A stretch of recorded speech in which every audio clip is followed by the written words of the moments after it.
See the back of that meter? She got real hot and it was starting to burn. That's usually what happens when people say their meter caught fire or whatever. And yeah, this, I'll cover this up, but that's not a smart meter. That's just an old school RF digital meter. I was switching it to a smart meter, however. So I've got a couple quick clips of what went on scene. It was kind of a good catch, really, kind of. But we'll go over that in a second. So my intentions were today to release a bucket evacuation video. I'm hoping to have that come out this week if things aren't too busy, but we're going to go over a tutorial from start to finish of how to rappel out of a bucket in an emergency. Also, we've got a ton of footage from the Utility Expo last week. I just got back yesterday. Yeah, back in the work truck already. As I said, things are busy. But back to this guy here. So as I mentioned, it's not a smart meter. We'll see here the reason this meter didn't get changed initially. We had contractors going around swapping out all the meters for the smart meters, and any situations that were of a safety concern whatsoever were skipped, and they were passed on to myself and a few other linemen in the area. So we were heading out today, grabbing some of the stragglers behind.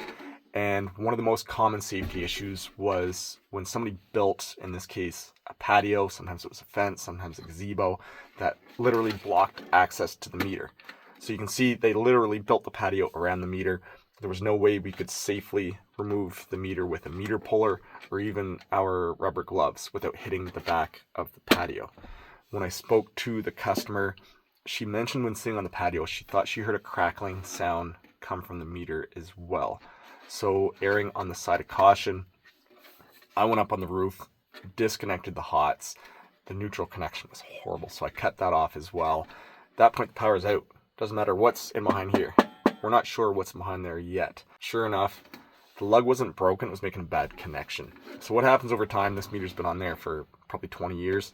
It plugs in, just like a cord plugs into your outlet in the house, but it wasn't making good contact. So eventually, that connection, which feeds the entire house, started heating up. The heat transfers onto that lug, which transfers internally into the meter. And we're talking a lot of heat. That's some rugged plastic. We're easily over 100 degrees Celsius in order to cause that to start melting like that. So the great part is, once you put a smart meter on, there's a temperature sensor inside the meter. If there's a bad connection, it can be on the meter jaw. It could be even on the wire in behind the meter. We get an alert. We've already gotten another crew on the other side of the river, got one today.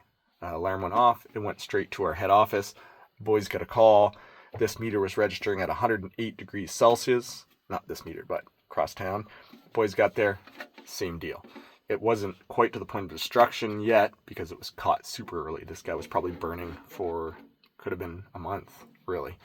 So as a customer, if you're watching, very important, if your lights start dimming down, flickering, funny stuff's going on, definitely give us a call. Doesn't mean it's behind the meter, it could be up in the lines, it could even be in your own panel, but do not mess around with that stuff. If your lights go completely off and then back on, that could just be the reclosing device of the substation. When something hits the lines, the system is acting as it should by clearing the fault.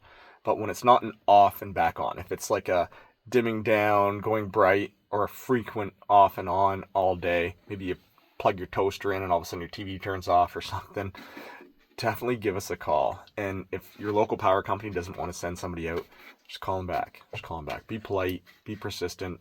Don't get angry on the phone, but just say, you know, look, there's something definitely going on here and I need somebody to come take a look at this. The customer in this particular case was extremely happy. Obviously the meter box had to be changed. There was significant damage to that.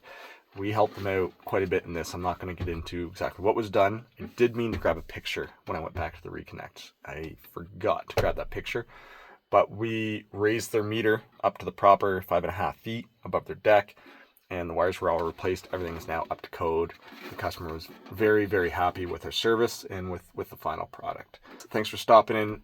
Can't wait to show you guys the Utility Expo footage, and my favorite, the bucket evacuation. Can't wait to make that one for you guys. Don't forget to like and subscribe. I don't ask that often, but it is much appreciated if you want to support the channel. We'll see you guys later.